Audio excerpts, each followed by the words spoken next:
Hi again. I'm going to show you today, I know in our PowerPoint we talked about value opposition, that being where even if everything was the same color in the room, various planes when they meet will look like they're different colors. It's just a value change that happens because of how light is directed through the room. So for this exercise, I'm just going to show you how to think about shadows and highlights throughout your living room from your various light sources and how to render them appropriately. Now, I'm just going to use gray for this, but when you are working on your living rooms, the same rule applies for no matter what colors you're using. So this is good practice just to give you a template to keep by you when you're rendering your actual living rooms.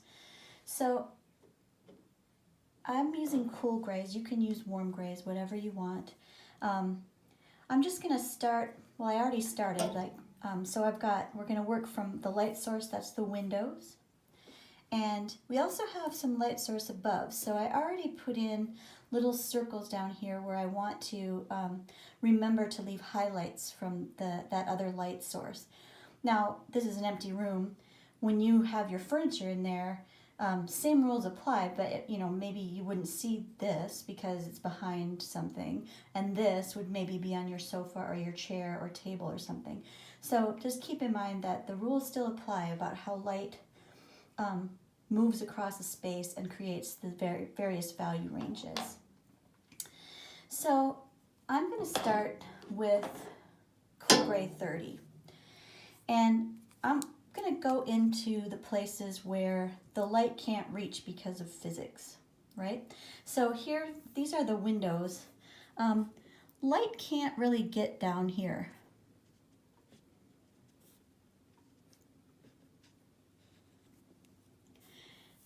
Light can't get in here, right? So we're sort of working on the principle that if light can't get there, it's going to have to be pretty dark, no matter what color you're using.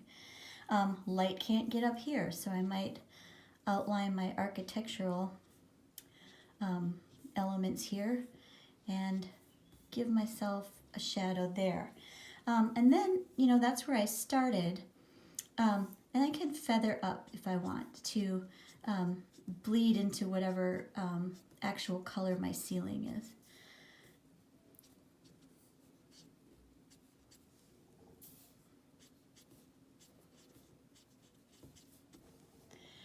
Okay.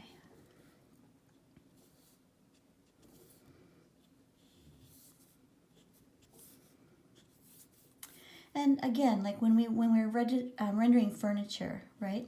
Going in dark where planes hit or seams hit is a good place to start. So, for example, this side of the fireplace wall won't get any light. This side will get some, so I'm going to leave that blank for now. Let's see. Okay, so I'm going to move up to where these light fixtures are. So they're attached to the ceiling, so not a lot of light's going to reach up here where the seam hits, right? So we want to think about those connecting to the ceiling. And then just move around, think about places where the light isn't going to hit, and do that with your cool gray. You can feel free to go a little slower than I'm going, in the sense that you could start with your 10% and not dive right into 30 if that makes you more comfortable, or you can just dive right in.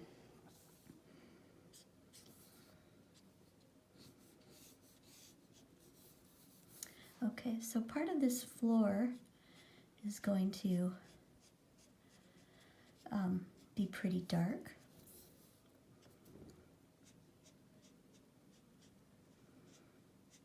I think if you remember, we saw in the examples on oppositional value that walls cast shadows in very predictable triangular or trapezoidal ways.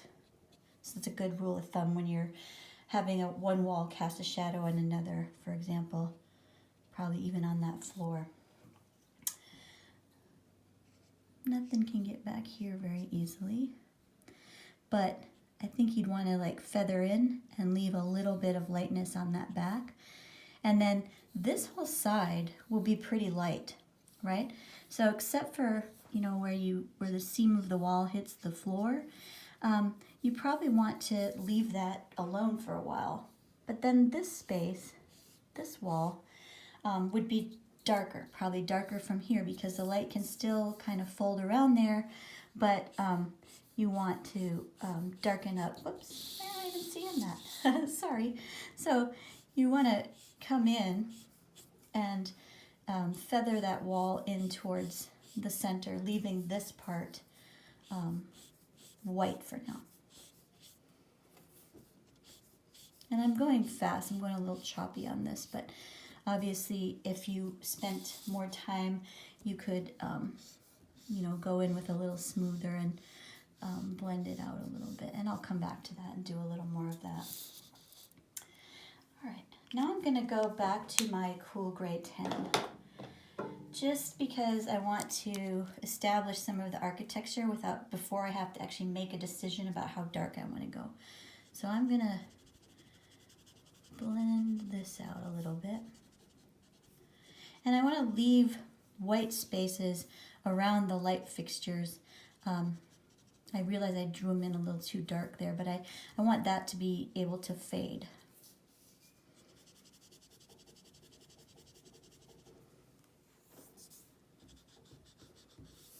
And then remember we were talking about using certain colors as a blender for other similar colors. Your 10% gray can be a nice blender if you're not using a blending marker.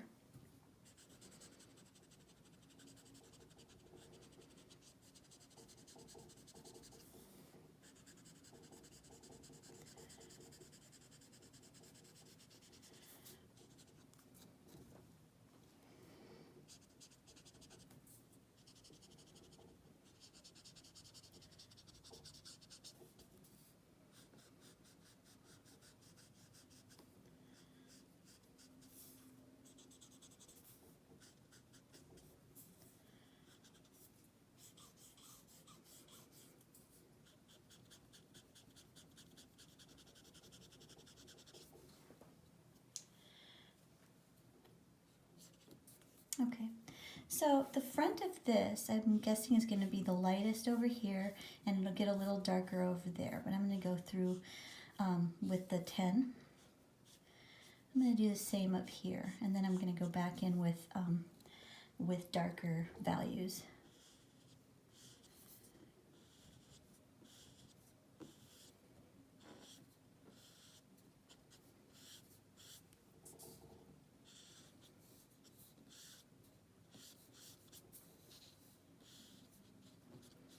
So it's good to get at least 2 values started, so you start to see the structure a little bit right away. That way you can always come back in and go darker if you need to. Notice I'm kind of going over the line a little bit here. That's because I want a little bit of a shadow where those planes meet.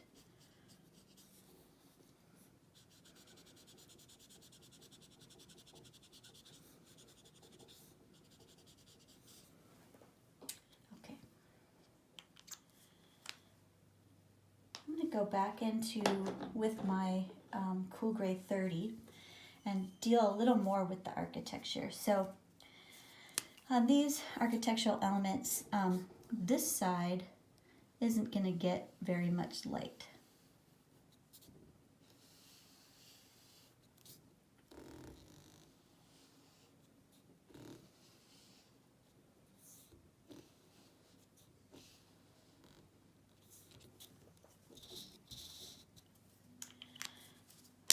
And with my 10%, I'm going to go in here because this will get some from the windows.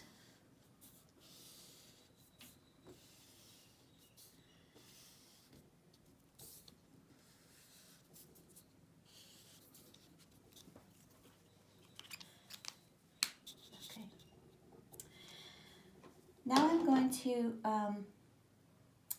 show you some shadows from the architecture. I'll stick with my 30. So let's darken up this side a little bit because we'll feather that like darker value into the lighter corner.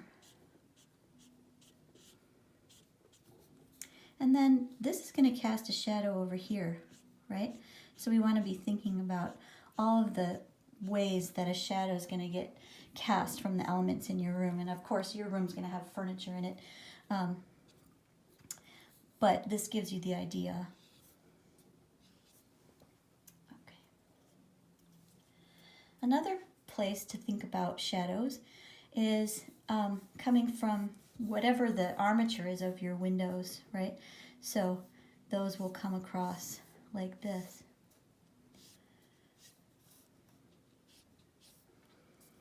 And if that comes across as you know, part of your furniture, like say the back of your sofa is here, then it would go like this, up and around your sofa. And anything that's in front of the light being cast will block the light, so that's how you get a cast shadow. So I'm gonna spend some time. No, I'm gonna leave that. I'm gonna go back in with my 10.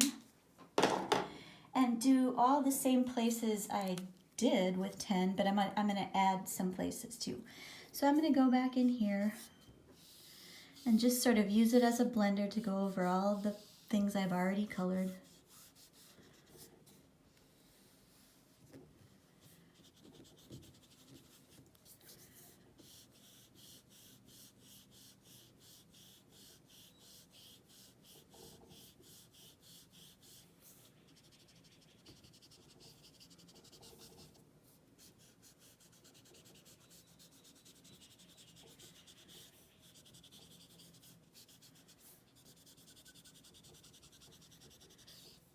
And I'm going to also go up this wall a little bit.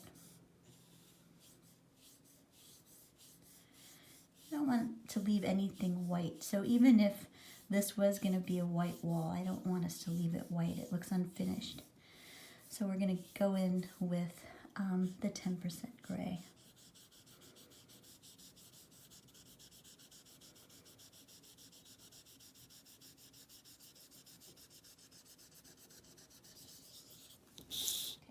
I also went into that wall. If I was going to focus on this, I would definitely go back in here and do more smoothing and not have it be that choppy. But I don't want to focus on that right now. I want to focus on these other details. Okay, so now I have to make some decisions because if I want a wider value range, I have to go in with something darker. So I want to make a decision about where the darkest parts of my space are going to be, and then I'm going to go in with the 50.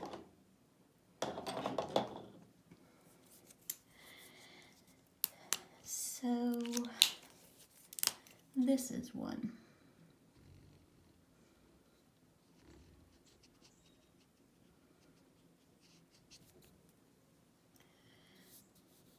Same here.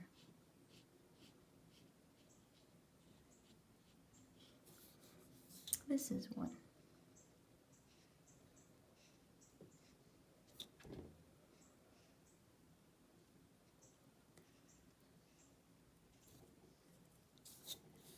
This is one.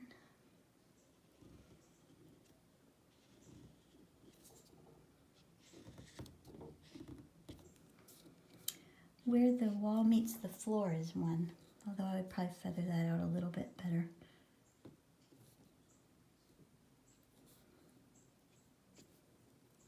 Where it hits the ceiling.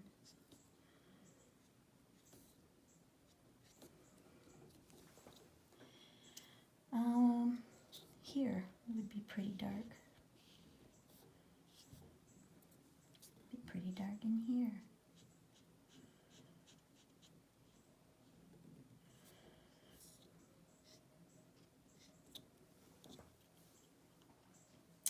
And I might even go a little darker right here, right?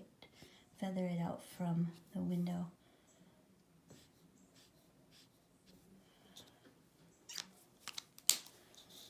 So now, because I went that dark with these things, I want to go back in with my cool gray on some more my cool gray 30 with more spots that are not dark enough in my mind.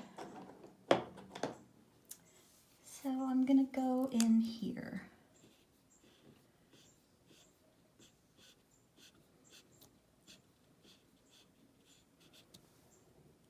And I'm gonna feather out here a little bit more. And I'm gonna go in here.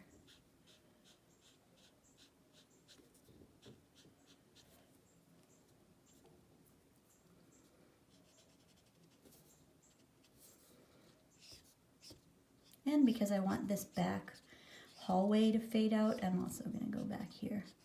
Because we're not doing anything with it, we're just acknowledging that it's a space back there.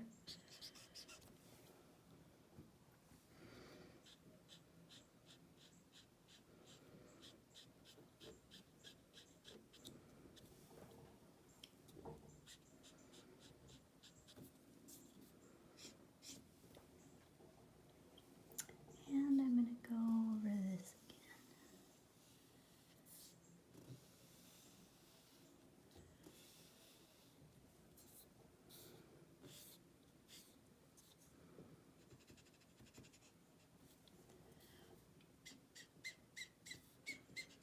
Apparently I made myself a little hallway back here. Not sure what I was thinking.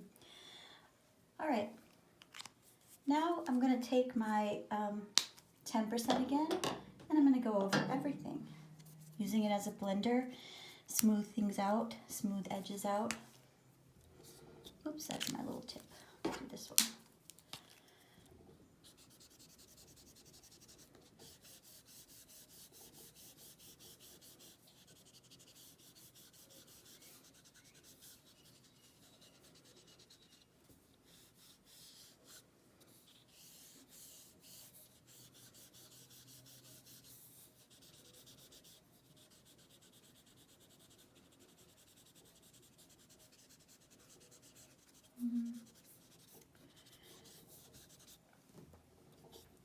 Okay, and then my very last thing I want to do with the marker part of this, with the value pattern, is I want to go in with my cool gray 70. And I would take a straight edge to do this, and I would take the little point. So I might go into places where one plane meets another plane, but it doesn't have to be like a uniform line. It can be, you know, part of a line. Back here, I might go like that, just to give a little bit of definition. Whoops, sorry. Definitely I would do this. Went a little farther.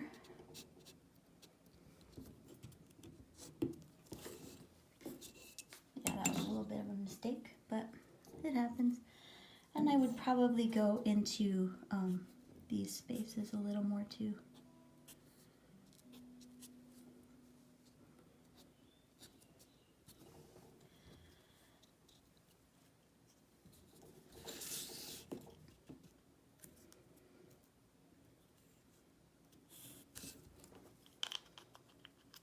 Wow, I'm really overshooting the mark here, and then I just realized I might also go back to my cool gray 30 and treat this a little bit darker on this side.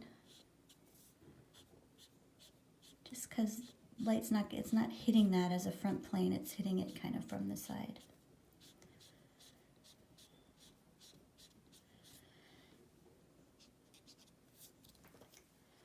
Okay, so that's how you give yourself a value pattern with shadows and highlights. Like I said, it works with all the colors. You just may have to be creative about how you, you know, make your brown darker. If you don't have a darker brown, you may have to have an underlayer of, you know, warm gray 70 and then go over your brown to make it. So, you know, depending on your colors, you can make really vivid value patterns no matter what scheme you're using. I hope that was helpful, and I will talk to you later. Bye.